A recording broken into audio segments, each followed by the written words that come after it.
परंतु आत्ताचं रायगडचं राजकारण आपण पाहताय की रक्तरंजित राजकारण. सुनील तटकरे सत्तेमध्ये आलेपासून सत्तेचा माज आणून आज खऱ्या अर्थाने आता पाहिलं तर बीडनंतर जर महाराष्ट्रामध्ये रायगडचा आका हा सुनील तटकरे आणि याच्या माध्यमातून माझ्या कार्यकर्त्यांना जीवे मारण्यात त्या ठिकाणी येत आहे. मंगेश कालोखे यांची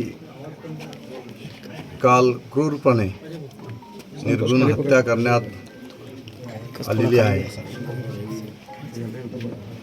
आपल्या सगळ्यांना माहिती आहे की मंगेश हा अतिशय माझा जवळचा सहकारी. सातत्याने 2 वेळा खोपोली नगरपालिकेमध्ये मानसी मंगेश कालोखेंच्या रूपाने नगरसेविका म्हणून या साईबाबा नगर या वॉर्डमधून तो निवडून येत होता. आणि काल जे कृत्य राष्ट्रवादीकडून रवी देवकर, सुधाकर घारे या सगळ्यांनी प्लॅनिंग करून काल मंगेशची जी निर्घृणपणे हत्या करण्यात आलेली आहे. आम्ही कालपासून हे सगळं चित्र पाहतोय. आम्ही लोकशाही पद्धतीने सगळ्या निवडणुकांना आत्तापर्यंत सामोरे गेलो, परंतु आत्ताचं रायगडचं राजकारण आपण पाहताय की रक्तरंजित राजकारण. सुनील तटकरे सत्तेमध्ये आलेपासून सत्तेचा माज आणून आज खऱ्या अर्थाने आता पाहिलं तर बीडनंतर जर महाराष्ट्रामध्ये रायगडचा आका हा सुनील तटकरे आणि याच्या माध्यमातून माझ्या कार्यकर्त्यांना जीवे मारण्यात त्या ठिकाणी येत आहे. अशा पद्धतीचं कृत्य यांनी दडपशाहीने, दादागिरीने, दहशतीने सुरू केलेलं आहे. आणि या सगळ्यांनी प्लॅन करूनच मंगेशला सातत्याने ते प्रेशर करत होते, पण मंगेश कधीही त्यांना बली पडलेला नव्हता. हा माझा अतिशय विश्वासू साथीदार, अतिशय विश्वासू सहकारी, प्रामाणिक निष्ठेचा असणारा हा माझा कार्यकर्ता. आणि ह्याला अशा पद्धतीने क्रूरपणे त्याची हत्या या ठिकाणी त्यांनी केलेली आहे. या सगळ्यांना फाशीची सजा होईपर्यंत आम्ही यांना त्या ठिकाणी माफ करणार नाही.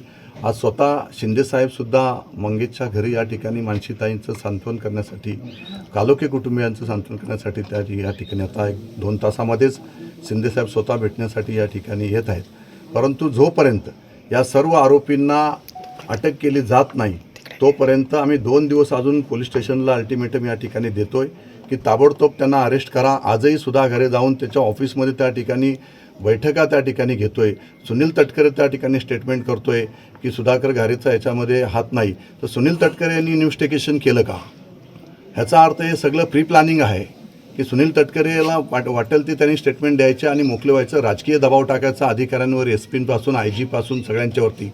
परंतु ह्याच्यामध्ये हे पूर्णपणे प्री प्लॅन आहे.